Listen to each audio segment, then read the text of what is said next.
ஹாய்ங்க. இன்றைக்கி பட்டாணி குருமா பார்ப்போம். அதுக்கு அரை மூடி தேங்காய் கீறி வச்சுருக்கேன். அதில் ஒரு குட்டி பட்டை போட்டிருக்கேன். அதுக்கப்புறம் கொஞ்சமாக பொட்டுக்கடலை போட்டிருக்கேன். ஒரு ஏலக்காய் போட்டிருக்கேன். 2 பூண்டு, 2 கிராம்பு, கொஞ்சமாக சோம்பு இதெல்லாம் போட்டு நம்ம அரைச்சிக்கலாம். இது அரைச்ச தேங்காயும் தண்ணி கொஞ்சமாக கலந்து ஊற்றிருக்கேங்க. ஒரு வெங்காயத்தை குட்டியாக கட் பண்ணி வச்சுருக்கேன். தக்காளியும் 2 தக்காளி 2 குட்டியாக கட் பண்ணி வச்சுருக்கேன். நான் இதில் பசங்களுக்கு எதெல்லாம் பிடிக்காதோ அதை சேர்ப்பேங்க. கேரட் பீட்ரூட் சாப்பிட மாட்டாங்க. அதனால் குட்டி கேரட்டை கொஞ்சம் இந்த மாதிரி கட் பண்ணி வச்சுருக்கேன். அதே போல் பீட்ரூட் ஒரு குட்டி பீட்ரூட்டை ஸ்லைஸ் பண்ணி அதை குட்டியாக கட் பண்ணி வச்சுருக்கேன். இப்போ அடுத்து பட்டாணி ஊற போட்டு அதை நைட்டே ஊற போட்டு அதை வேக வச்சு அது தண்ணியோடு சேர்த்து வச்சுருக்கேங்க.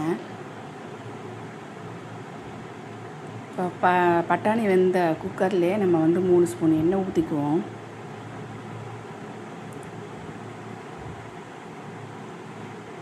அந்த பிரியாணி இலை, பட்டை, அப்புறம் அன்னாசிப்பூ, ஏலக்காய் இதெல்லாம் போட்டுக்குவோம்.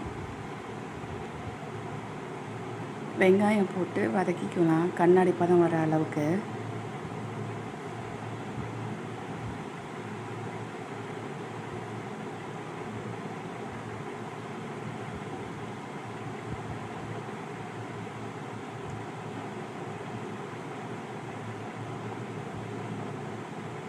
இப்போ தக்காளி போட்டுக்கலாம்.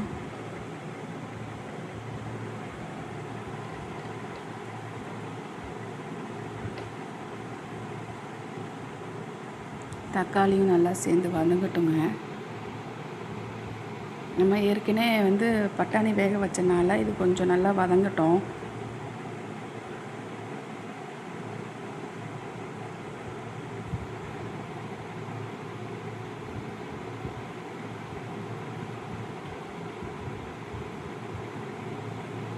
இப்போ தக்காளி வதங்கி நல்லா நீர் விட்டு வந்துருச்சு. இப்போ கேரட்டையும் பீட்ரூட்டையும் போட்டுக்கலாம்.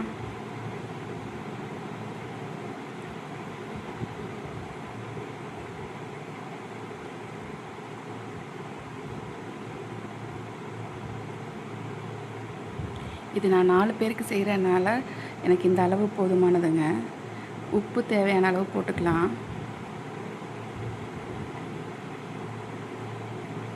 இதுக்கு நான் சாம்பார் பொடி 2 ஸ்பூன் போட்டிருக்கேன்.